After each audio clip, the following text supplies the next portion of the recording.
बहू की कमाई के हिस्सेदार। हेमा को जो रिश्ता एक खूबसूरत जिंदगी की शुरुआत के सपने बुनवाने लगा था, वही रिश्ता कुछ ही समय बाद कैक्टस से भी बदतर महसूस हो रहा था।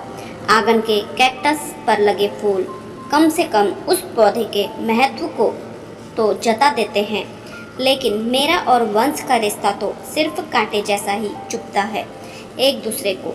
हेमा अक्सर ही दिल के इस ख्याल में उतर जाती। समीप किसी की आहट लगी हेमा को, और वो कोई नहीं था सिवाय उसकी सास के, जो कि पास आई और बिजली पानी दूध वाले का बिल हेमा को देते हुए बोली, देखो ये बिल आए हैं, जमा कर लेना टाइम से, वरना लेट पेमेंट पड़ती है। हाँ, लेकिन मैं क्यों माँ जी, वंश को कहिए ना ये सब के पेमेंट के लिए। मैंने तो आज तक कभी भी ये सब काम किया ही नहीं, भैया पापा ही करते थे ये काम हमारे घर में, मम्मी और मैं तो कभी भी नहीं करते थे। हेमा ने बिल सास को थमाने के लिए बढ़ाया ही था कि उसकी सास ने कहा, देखो बहू, मायके में क्या था क्या नहीं था, वहाँ का जिक्र लाने की आदत तुम छोड़ दो, और बिल पेमेंट तो तुम भी कर ही सकती हो। सिर्फ वंश या मैं ही क्यों जमा करे बिल, तुम भी तो कमा ही रही हो, और जिस घर ये हिसाब चलता है ना तेरा मेरा वाला, वो घर कभी घर नहीं हुआ करता है। यह कहकर हेमा की सास वहाँ से चली गई। हेमा तुरंत वंश के पास गई, जो माँ के बिस्तर में पड़े हुए टीवी देख रहा था।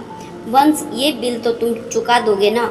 मैं नहीं तो मैंने तो माँ को अपनी कमाई सौंप दी, हमेशा की तरह छुट-पुट पैसे रखे हैं बस। वंश गैर जिम्मेदाराना होकर बोला, ये क्या बात हुई वंश, आप इनको सैलरी दो, वो मुझे बिल भरने को कहें, ऑफिस जाते हुए रोज़मर्रा की चीज़ें मंगा लें, और मेरे अपने खर्चे भी तो होते हैं, वो भी पैसों से ही खरीदूंगी ना। कभी सोचो तो कि मैं नौकरी करके खुद के भी खर्च उठा सकती हूँ, तो यह भी बड़ी बात है। और तुम और माँ जी मुझे, हेमा गुस्से में बोली। तभी उसकी सास ने हस्तक्षेप करते हुए कहा, क्यों, तुम्हारी कमाई का आखिर तुम करती क्या हो, जब ये बिल भी तुम चुका नहीं सकती हो? सही सवाल किया मम्मी जी आपने बहू से उसकी सैलरी को लेकर, लेकिन मुझे भी जवाब दीजिए कि अब जब इनका परिवार भी बढ़ रहा है तो ये सारी सैलरी आपको क्यों दे? क्या मेरे प्रति इनकी कोई जिम्मेदारी नहीं? मर्द तो इनको कहती है आप, और जिम्मेदारी बहू पर लाद देती हैं। जिम्मेदारी बहू को समझाती है और लाड इन पर उड़ेल देती है, और बदले में ये अपनी पूरी तनख्वाह माँ को देते हैं। वो मेरी जिम्मेदारी नहीं ले सकते एक मर्द होकर, और मैं सारी जिम्मेदारी उठा लूँ बहू बनकर।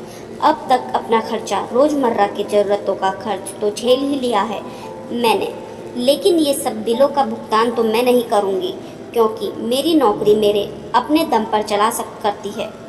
घर के काम अकेले ही निपटा कर फिर ऑफिस संभालती हूँ।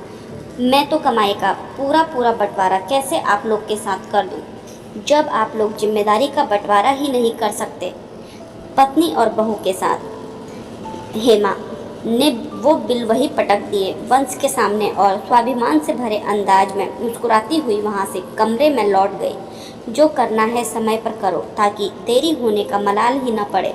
यही सोचकर ही तो आखिर उसने अपनी सास और पति के हावी हो रहे अरमानों पर आज पानी फेर दिया था, क्योंकि आज अगर वह यह सख्त रूप न रखती तो हमेशा उसको सख्त रूप में सास और पति को झेलना होता।